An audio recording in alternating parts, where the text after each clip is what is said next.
مولانا سید سلمان حسینی ندوی صاحب کے انتقال کے بعد دو بحثیں چھڑ گئیں۔ ایک بحث تو ان کے لیے دعائے مغفرت کرنے اور نہ کرنے کے بارے میں۔ اصلاً تو لوگوں نے یہی چھیڑی جبکہ یہ چھوٹی بات تھی اور کوئی بڑا مسئلہ نہیں تھا، لیکن جن لوگوں نے یہ بات چھیڑی وہ اللہ جانے کہ حق کے نادان دوست تھے یا دانا دشمن تھے، کہ اس کی وجہ سے ایک دوسری بحث چھڑ گئی، اور خاص طور سے ان کا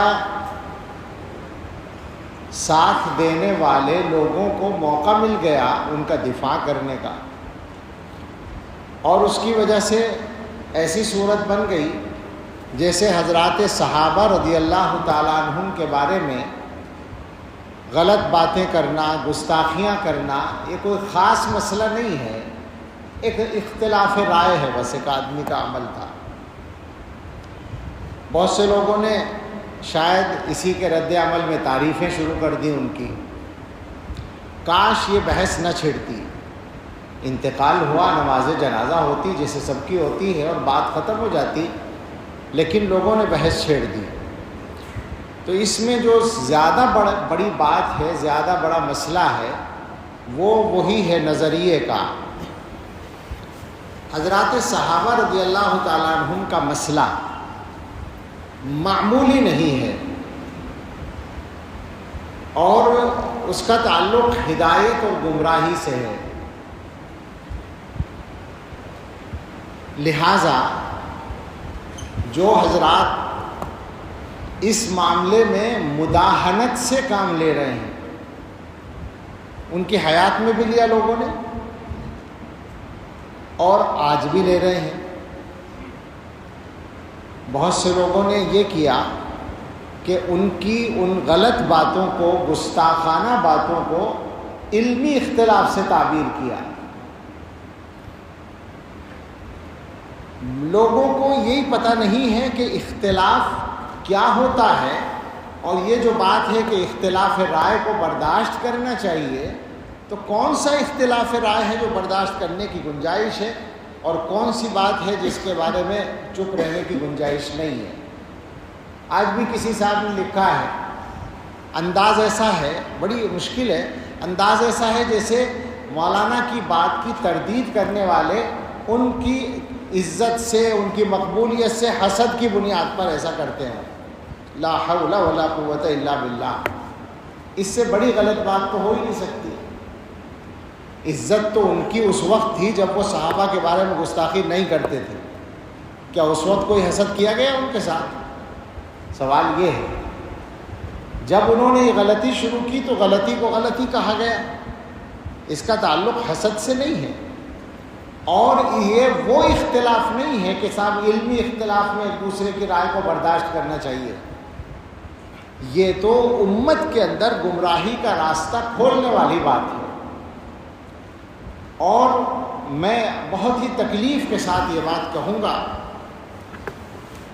کہ اس طرح کے مسائل کی سنگینی کو سمجھنے میں کمزوری دکھانے والے صرف جماعت اسلامی کے لوگ یا صرف ان کے تلامذہ نہیں ہیں، ہمارے فضلاء بھی بہت سے پائے جاتے ہیں۔ میری سمجھ میں نہیں آتا کہ ایسا کیوں ہے۔ جو لوگ دین کی سمجھ گہرائی کے ساتھ رکھتے ہیں، ان کو یہ بات معلوم ہے کہ امت میں کون سے مسائل ایسے ہیں جو بالکل علامت کا درجہ رکھتے ہیں۔ بالکل سادہ سے انداز میں پوچھتا ہوں کہ صحابہ کرام کے سلسلے میں مولانا مرحوم کے رویے کے بعد کسی کی ہمت ہے، ان کا دفاع کرنے والوں کی بھی ہمت ہے کہ وہ یہ ثابت کر دیں کہ ان کو اہل سنت والجماعت میں شامل مانا جائے؟ تو صحابہ کے مسئلے کو اس موقع سے ہلکا بنانے کی کوشش نہ کی جائے۔ ظاہر انتقال کے بعد ایک ہمدردی ہوتی ہے، ہمیں بھی ہے، لیکن ہم جو دیکھ رہے ہیں کہ اس موقع کا غلط استعمال کیا جا رہا ہے، بہت سے لوگ تعریفوں کے مضامین لکھ رہے ہیں. تعریفیں کسی آدمی کی بے شک کی جا سکتی ہیں. ذاتی طور پر اس واقعے سے پہلے، صحابہ کی گستاخی سے پہلے، ان کے کمالات کو مانا جاتا تھا. اللہ تعالیٰ نے ان کو بہت صلاحیتیں دی تھیں، جیسے بہت سے لوگوں کو دیتے ہیں ان کو بھی دی تھی. کچھ ممتاز صلاحیتیں تھیں. عربی زبان پر جو ان کی قدرت تھی وہ نہایت، خاص طور سے بولنے پر وہ نہایت شاندار تھی. اس کی مثال ملنا مشکل ہے ہمارے ملک میں، بے شک تھی. لیکن اس کا یہ مطلب نہیں ہوتا کہ کسی کے کمالات کی بنیاد پر اس کی ہر غلط بات کو بھی غلط نہ کہا جائے، صحیح مان لیا جائے. یہ نہیں ہو سکتا. تو تعریفیں اپنی جگہ تھیں، لیکن اس واقعے کے بعد تو بات کرتے ہوئے تکلف ہونا چاہیے تھا لوگوں کو. آج جو ہے اگر کچھ لوگوں نے یہ کہہ دیا کہ صاحب ان کے لیے دعائے مغفرت نہ کرو، میں نہیں کہہ رہا ہوں، میں یہ اس موضوع پر آخر میں بات کروں گا. کچھ لوگوں نے کہہ دیا تو اس پر ایسا ہنگامہ مچا اور اس پر دلیلیں دی جانے لگی. لا تسبوا الاموات اذکروا محاسن موتاکم وکفوا عن مساویہم. میں ایسے لوگوں سے ایک درخواست کروں اگر تو برا نہ مانیں. جو بات آپ مولانا کے لیے ثابت کرنا چاہتے ہیں، جس دلیل کو پیش کر رہے ہیں کہ اموات کو برا نہ کہو اور محاسن موتا کا ذکر کرو، مساوی کا ذکر نہ کرو، تو کیا بیچارے حضرات صحابہ رضی اللہ عنہم اس درجے میں بھی نہیں آتے تھے؟ کیا وہ اموات اور موتا میں نہیں تھے؟ سوال ہے نا یہ. آج آپ کو تکلیف ہے، ایک عام امتی کے بارے میں آپ ان احادیث کو منطبق کر رہے ہیں. یہ احادیث صحابہ کے بارے میں منطبق نہیں ہوتی.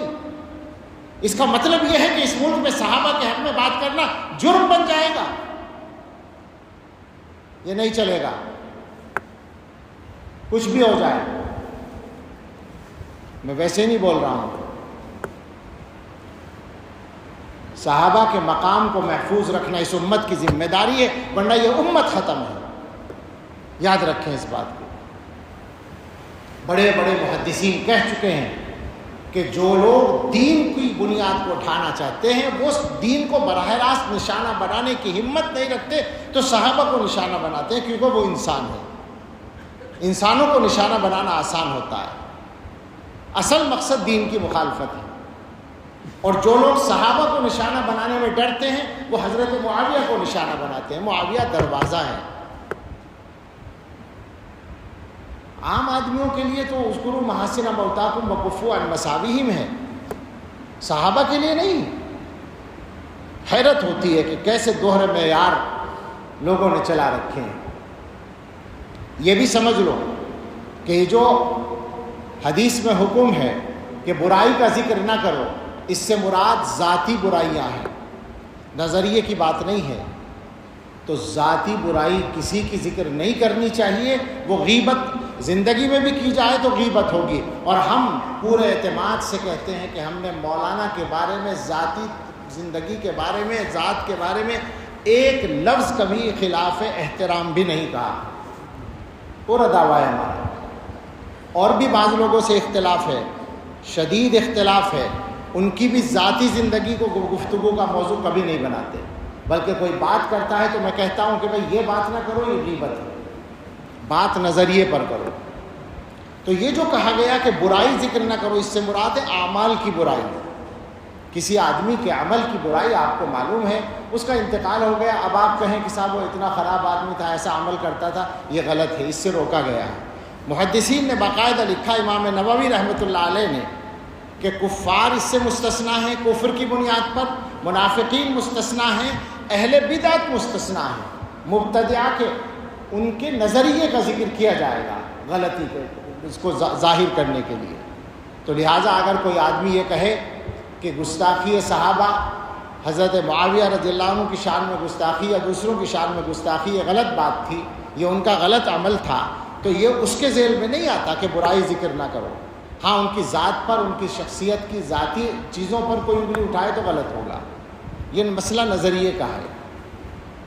تو حضرات صحابہ کے بارے میں ان تمام حضرات سے گزارش ہے جو ڈھل مل ہیں اس معاملے میں، کمزور ہیں، اور میں دیکھ رہا ہوں بہت لوگ ہیں، اور یہ خطرناک بات ہے، یہ انہی کے لیے خطرناک ہے جو غلطی کر رہے ہیں، یہ اچھی طرح یاد رکھیں۔ وہ سب اس معاملے میں صحیح راستے پر آ جائیں، اور وہ صحیح راستہ میرا یا آپ کا طے کیا ہوا نہیں ہے، وہ صحیح راستہ فقط علماء دیوبند کا طے کیا ہوا نہیں ہے، وہ اس امت کے سارے بڑے علماء کا طے کیا ہوا راستہ ہے۔ اس میں کوئی اختلاف نہ ابن تیمیہ کا ہے نہ ابن قیم کا ہے، وہ سب اس کے بڑے داعی ہیں صحابہ کے مقام کی حفاظت کے، اس میں کوئی اختلاف نہ ابو حنیفہ کا ہے، نہ مالک کا، نہ شافعی کا، نہ احمد کا، کسی کا کوئی اختلاف نہیں ہے، وہ متفقہ چیز ہے۔ اس متفقہ معاملے میں، اس متفقہ معیار میں لوگ باتیں بنانے کی گنجائش نکالنا چاہتے ہیں، اپنے آپ کو زیادہ بڑا سمجھتے ہیں، صحابہ کے بارے میں بات کرنے کی ہمت کرتے ہیں اور موقع ڈھونڈتے ہیں، موقع تلاش کرتے ہیں۔ ایسے لوگوں کو توبہ کرنی چاہیے۔ بہت لمبی بات نہیں کرنا چاہتا، صحابہ کے موضوع پر تو بہت ساری تفصیلات ہیں، دلائل ہیں، میں بس اس بات پر آتا ہوں کہ ان کے لیے دعائے مغفرت کی جائے نہ کی جائے، تو بالکل صفائی سے بات ہے کہ ان کی تمام تر غلطیوں کے باوجود اور اہل سنت والجماعت کے نظریے سے انحراف کے باوجود اور گمراہانہ باتوں کے باوجود ان کی تکفیر نہیں کی گئی ہے۔ کسی دارالافتاء نے ان پر کفر کا فتویٰ نہیں لگایا، لہٰذا وہ کافر نہیں تھے، جب کافر نہیں تھے تو مسلمان تھے، اور جب مسلمان تھے تو مسلمان کے لیے دعائے مغفرت کی جا سکتی ہے۔ یہ بالکل اصولی بات ہے، اس میں ہمیں کوئی تعمل اور تکلف نہیں ہے۔